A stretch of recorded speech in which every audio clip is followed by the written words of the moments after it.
오늘 함께 읽을 성경 말씀은 사무엘상 12장 16절에서 25절 말씀입니다. 사무엘상 12장 16절에서 25절 말씀입니다. 오늘은 20절과 24절 말씀을 읽어드리겠습니다.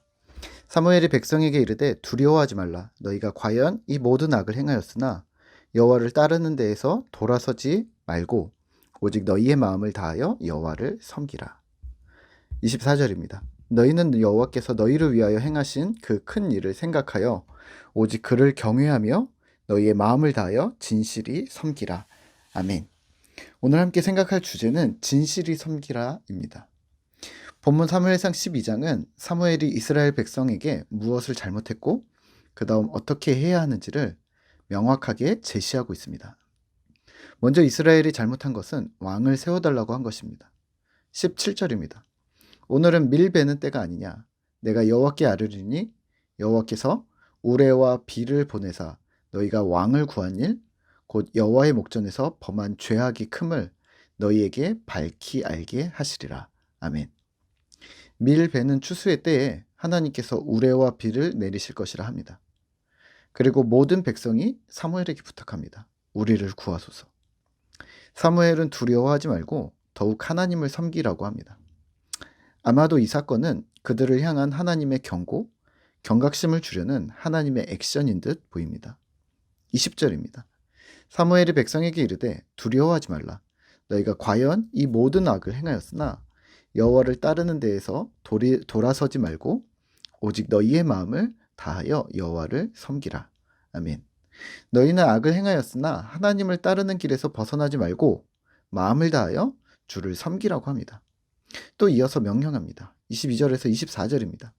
여호와께서는 너희를 자기 백성으로 삼으신 것을 기뻐하셨으므로 여호와께서는 그의 크신 이름을 위해서라도 자기 백성을 버리지 아니하실 것이요 나는 너희를 위하여 기도하기를 쉬는 죄를 여호와 앞에 결단코 범하지 아니하고 선하고 의로운 길을 너희에게 가르칠 것인즉 너희는 여호와께서 너희를 위하여 행하신 그 큰 일을 생각하여 오직 그를 경외하며 너희의 마음을 다하여 진실이 섬기라.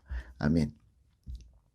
하나님께서 우리에게, 그들에게 이런 경고를 주시는 이유는 너희가 미워서가 아니라 너희를 너무 기뻐하지만 너희가 주께서 행하신 큰 일을 생각하며 오직 하나님을 경외하며 마음을 다하며 하나님을 섬기기를 원하신다는 메시지를 주시려는 것이었습니다. 오늘 본문에서 인상적인 부분은 잘못은 잘못이고 너희가 앞으로 가야 할 방향을 제시하고 있다는 부분입니다. 지금까지는 어떤 잘못을 했으며 돌이키고 바꾸라라는 것이 어떤 법칙처럼 하나님께서 말씀하셨다면 오늘 이스라엘이 왕을 세워달라는 요청이 그렇게 하나님 앞에서 큰 잘못이었다면 이렇게 생각해 볼 수 있습니다. 왕을 물러야 되는가? 하나님이라면 이스라엘을 혼내시고 그렇게 하는 거 아니야. 왕을 세우면 안 돼. 그리고 왕을 세우지 않으시면 될 것을 하나님은 친절하게 왕을 또 세워주셨습니다. 하나님 본인은 싫다고 하시면서도 들어주셨습니다. 왜 그러셨을까요? 진짜 하나님이 섭섭하셨던 것 같긴 한데요. 그럼에도 불구하고 하나님은 왕을 세움이 하나님의 사역을 진행함에 있어서 크게 문제가 되지 않는다고 생각하셨던 것이 아닐까요? 그러니까 살인이나 우상숭배 같은 악한 범죄라기보다는 하나님에 대한 예의의 차원에서의 범죄였던 듯 싶고 하나님께서는 이 부분의 이스라엘의 실수, 과오는 충분히 덮어주실 수 있는 영역이셨던 듯 싶습니다. 그러니까 오늘 범죄라고 하는 이 단어는 다른 범죄와는 조금 성격이 다른 거죠. 그러니까 돌이키라거나 바꾸라거나 하시지 않으시고 그 이후의 솔루션을 먼저 제공하십니다. 혹시 이 사건 때문에 하나님과 이스라엘이 멀어질까? 관계가 어그러질까? 고민하신 것이 아닐까 하는데요. 하나님이 이렇게 얘기하시는 거죠. 이번은 봐줄 테니까 대신 앞으로 잘해. 오늘 우리는 무엇을 기억해야 할까요? 하나님이 꽉 막힌 분이 아니라는 걸 염두에 두시면서 하나님은 해결점을 찾으시는 분이시라고 생각하면 어떨까요? 하나님은 우리의 범죄를 벌하시기 위해서 존재하시는 분이 아닙니다. 우리가 잘못한 것을 알려주시기 위해서 존재하는 분도 아닙니다. 하나님은 자신의 자녀들인 우리가 깨어지고 부서진 세상에서 복음의 능력으로 다시 본래의 모습으로 이 땅에서 주의 은혜로 행복하게 살기를 바라시는 좋으신 아버지이십니다. 특히 깨어지고 무너진 세상 속에서 우리가 세상에 물들지 않고 어떻게 주의 은혜를 실제적으로 경험할 수 있을 것인지를 고민하시면서 우리에게 솔루션을 제공하시는 분이심을 기억하시죠. 우리의 연약함을 뒤로하시고 하나님은 앞으로 나아가야 할 방향을 제시할 때가 오늘처럼 있다는 것도 함께 기억하시고요. 오직 너희는 마음을 다하여 여호와를 섬기라. 오직 그를 경외하며 너희의 마음을 다하여 진실히 섬기라. 결론은 이렇습니다. 여호와를 경외하며 진실히 그를 섬기라. 오늘 우리는 그러면 어떻게 주를 경외하며 어떻게 주를 진실히 섬길까요?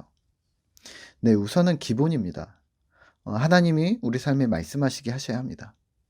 말씀과 기도인데요. 많은 일들을 해야겠지만 우리가 누구인지 어디서 힘을 얻는지 잊지 말으셔야 합니다.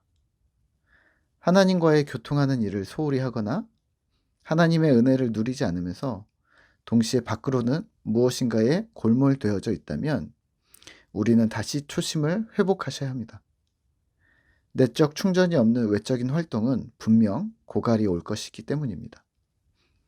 반대로 분주함의 상황에서 또는 일상을 바쁘게 살아가면서도 하나님의 은혜의 끈을 놓지 않는다면 저는 이것을 진실한 하나님 경외라고 부르고 싶습니다. 하나님 경외란 대단한 것이 아니라 우리의 근원을, 우리의 동력을 하나님께 놓는 것이기 때문입니다. 오늘 하루도 우리는 할 일이 많습니다. 만나야 할 사람도, 처리해야 할 업무도, 해결해야 할 사안도 많지만 여전히 하나님과의 소통을 끊임없이 연결하시죠. 내가 신자임을 기억하면서 내 분주함과 기쁨 모든 부분에 하나님이 계심을 기억하며 진지하게 내 삶의 중심자리를 하나님께 내어놓는 진실한 섬김을 해나가는 신실한 꿈터 공동체 되시기를 기도합니다. 오늘도 파이팅입니다. 함께 기도하겠습니다. 하나님 감사합니다. 오늘도 우리가 주님을 신실하게 진실하게 섬기기를 소망합니다.